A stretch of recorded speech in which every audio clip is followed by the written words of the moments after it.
नमस्कार, आप देख रहे हैं आदर टीवी। मैं हूं आपके साथ कृष्णा चौधरी। रुक करते हैं उत्तर प्रदेश की खबरों की ओर। प्रधानमंत्री नरेंद्र मोदी ने छत्तीसगढ़ विधानसभा के नए परिसर के लोकार्पण के अवसर पर राज्य के समृद्ध इतिहास, वर्तमान प्रगति और भविष्य की संभावनाओं पर प्रकाश डाला। उन्होंने इस अवसर को ऐतिहासिक बताते हुए कहा कि छत्तीसगढ़ की 25 वर्षों की यात्रा में परिवर्तन का साक्षी रहना उनके लिए गर्व की बात है। साथ ही उन्होंने कहा कि आज पूर्व पीएम अटल बिहारी वाजपेयी का सपना पूरा हो रहा है।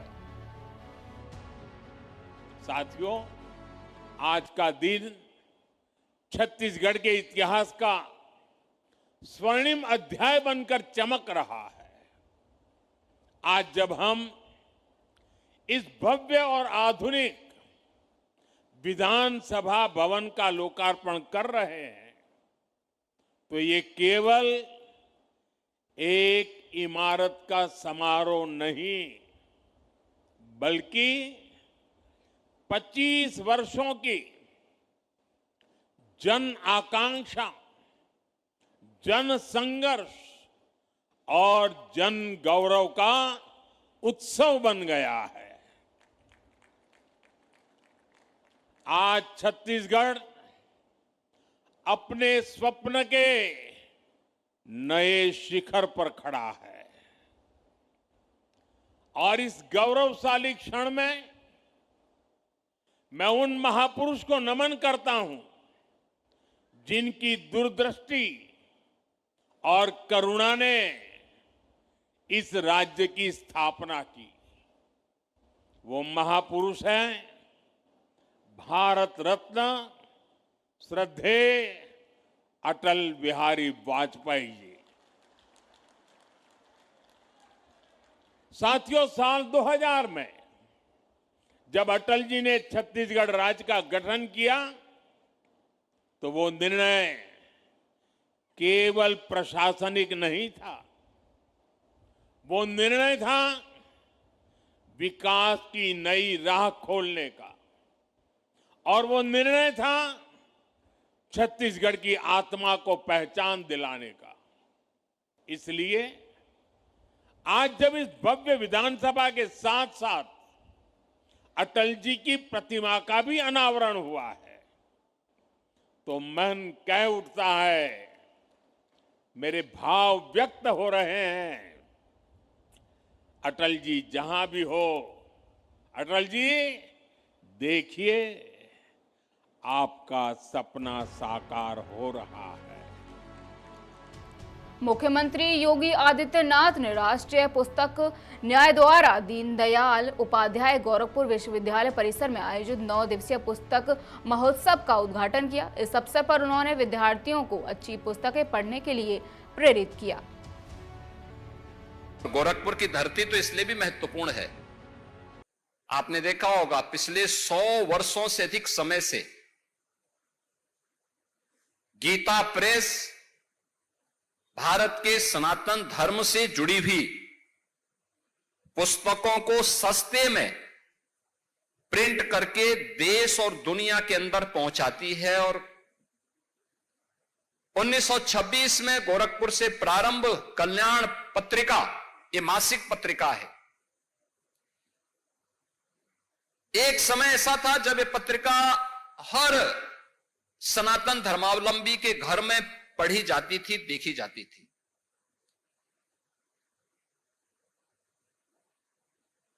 गोरखपुर की धरती, फिर गोरखपुर की चर्चा हुई। इलाहाबाद विश्वविद्यालय में वह प्रोफेसर थे,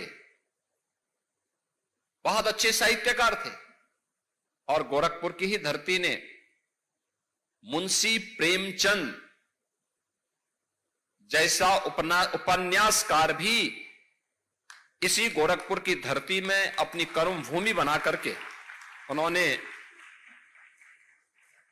अपने कई महत्वपूर्ण कृतियों को यहां की धरती में आगे बढ़ाया था। आज भी प्रोफेसर विश्वनाथ त्रिपाठी जैसे साहित्यकार हम सबके बीच में हैं, और आज यद्यपि दुखद समाचार हम सब के लिए है के प्रख्यात साहित्यकार श्री रामदरस मिश्र जी हमारे बीच में नहीं है। मैं इस अवसर पर साहित्य सेवा उनकी साहित्य सेवा के लिए उनकी स्मृतियों को नमन करते हुए प्रदेश सरकार की ओर से और प्रदेशवासियों की ओर से उन्हें विनम्र श्रद्धांजलि अर्पित करता हूं। लेकिन एक साहित्यकार जब लिखता है तो वह उत्साहित तब होता है जब उसकी साहित्यिक कृति को अधिक से अधिक लोग अवलोकन करते हैं, उसे आत्मसात करते हैं।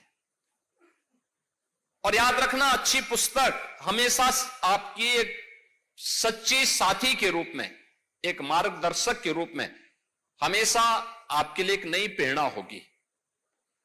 हमें उस नई प्रेरणा के साथ जुड़ने की आवश्यकता है। उत्तर प्रदेश के उप मुख्यमंत्री ब्रजेश पाठक ने समाजवादी पार्टी और उसके अध्यक्ष अखिलेश यादव पर कड़ी टिप्पणी की है। उन्होंने कहा कि राजनीति अब चैट जीपीटी जैसी टेक्नोलॉजी से नहीं की जा सकती और देश और राज्य की समस्याओं का समाधान केवल वास्तविक कार्य और योजनाओं के जरिए ही संभव है।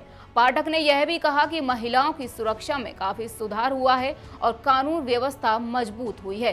साथ ही उन्होंने यह दावा किया कि अपराधियों और अवैध गतिविधियों में शामिल लोगों को नियंत्रित किया जा रहा है। यह बयान राजनीति में गर्मी बढ़ा सकता है और आने वाले चुनावों के दृष्टिकोण से महत्वपूर्ण माना जा रहा है। पूर्वी उत्तर प्रदेश में आज से धान की खरीद का अभियान शुरू हो गया है। सरकार ने इस बार सामान्य धान के लिए एमएसपी 2359 और ग्रेड ए धान के लिए 2379 तय किया है। कुल 3920 खरीद केंद्र खोले गए हैं जहां किसानों का पंजीकरण और धान की खरीद की जा रही है। 2.17 लाख से अधिक किसानों ने पहले ही अपना पंजीकरण करा लिया है और वे सीधा अपने गांव या नजदीकी खरीद केंद्र पर धान बेच सकते हैं। यह कदम किसानों को बेहतर कीमत और सुरक्षा प्रदान करने के लिए उठाया गया है, खासकर खरीफ फसलों के सीजन में। लखनऊ में इस अक्टूबर महीने में औसत बारिश के मुकाबले लगभग दोगुनी बारिश दर्ज की गई है। इस बार 54 मिलीमीटर बारिश हुई है, जबकि सामान्य औसत केवल 26.2 मिलीमीटर है। 2 साल की सूखी अवधि के बाद यह बारिश किसानों और आम जनता दोनों के लिए राहत की खबर है। बारिश के चलते शहर की वायु गुणवत्ता में भी सुधार आया है और ठंडी ताजगी भरी हवा ने मौसम को खुशनुमा बना दिया है। मौसम विभाग के अनुसार इस बारिश के पीछे मौसमी बदलाव और पश्चिमी विक्षोभ की सक्रियता प्रमुख कारण है। मौसम विभाग ने पूर्वी उत्तर प्रदेश के कई जिलों में भारी बारिश और तेज हवाओं की चेतावनी जारी की है। गाजीपुर, बलिया, मऊ, देवरिया और गौरवपुर जैसे जिलों में वज्रपात की भी संभावना है। जिलों के प्रशासन को पहले ही सतर्क कर दिया गया है और जरूरत पड़ने पर राहत कार्य भी शुरू किए जा सकते हैं। किसानों और ग्रामीणों से अपील की गई है कि वे अपने खेतों और घरों में सुरक्षा उपाय करें और पानी या किसी भी संभावित नुकसान से बचाव के लिए तैयार रहें। स्थानीय प्रशासन और पुलिस सतर्क रहे और लोगों को नुकसान से बचाने के लिए सभी कदम उठा रही है।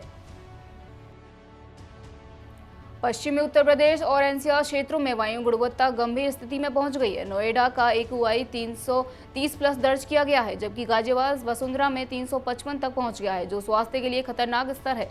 स्वास्थ्य विभाग ने खासकर बच्चों, बुजुर्गों और श्वसन रोगियों को घर में रहने और मास्क पहनने की सलाह दी है। लोगों से अपील की गई है कि बाहर निकलते समय हवा में प्रदूषण के प्रभाव को कम करने के लिए सावधानी बरतें और शारीरिक मेहनत कम करें। यह स्थिति आने वाले दिनों में बारिश या हवाओं के अनुसार बदल सकती है, लेकिन फिलहाल सतर्क रहने की जरूरत है।